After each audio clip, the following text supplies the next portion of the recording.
Hi, my name is Spencer, and I am a Sipuncula worm.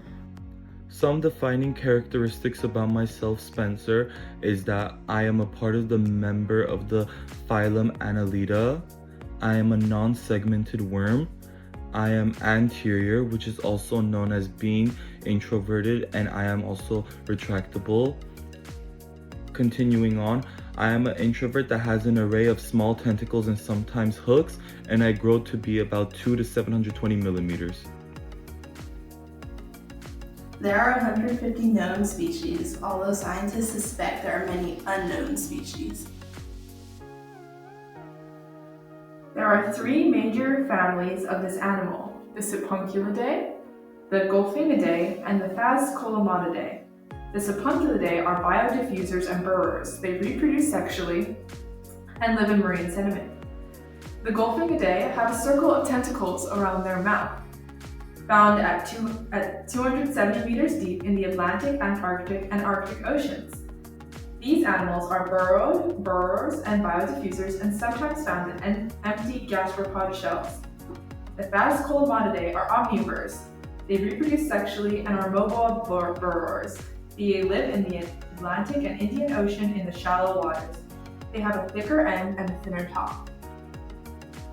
Most Sipuncula are detritus, which means that we eat particles of decomposed organic matter. We are found worldwide, and we burrow ourselves in sediment. As you can see, I am usually found in tropical and cold ocean habitats across the world, and I'm usually located in a sediment of shallow and tidal deeper ocean. And if you look here, you could find me in a glass container, and this is what I'd look like if you collected me, since I'm also commonly known as a peanut worm. Sipuncula reproduce in many ways. They can reproduce asexually. Most of these species require a male and female to reproduce. In one species, they are hermaphrodites. Otherwise, the species are dioecious with external fertilization. Most Sipuncula are bottom feeders and detritivores. Sipuncula are not very mobile. We mostly bury ourselves in the sand, and we can also swim. Developmentally, we are protozoan.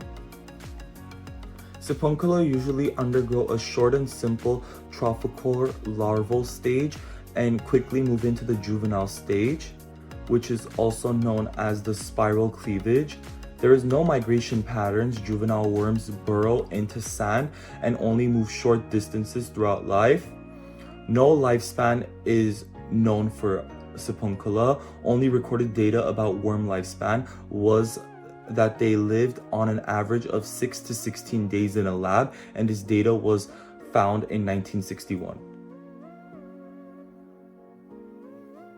One fact about Sipuncula is they were thought to be its own phylum until recently, where it was placed in the phylum Annelida. It differs from Annelida in the number of ventral cords and lack of segmental structures.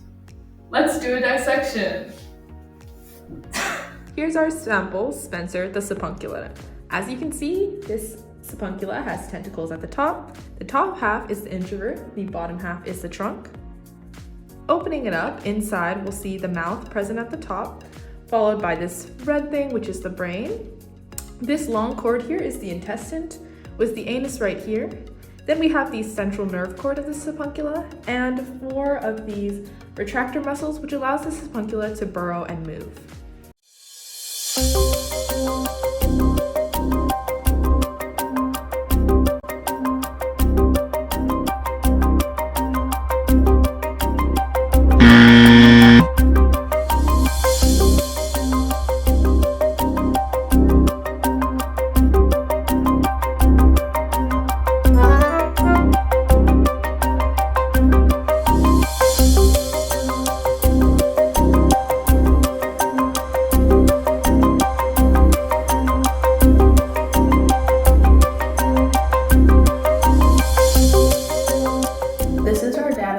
Phylogenetic tree.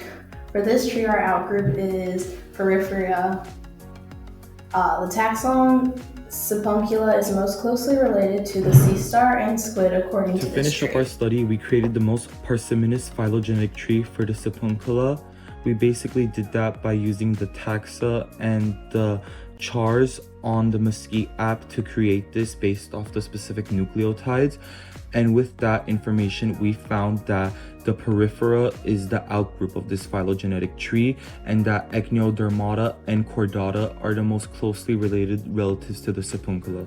As you can see behind me, the second tree provides more accuracy than the first, since both the second tree and the scientific tree claim that the Sipuncula is closely related to Mollusca.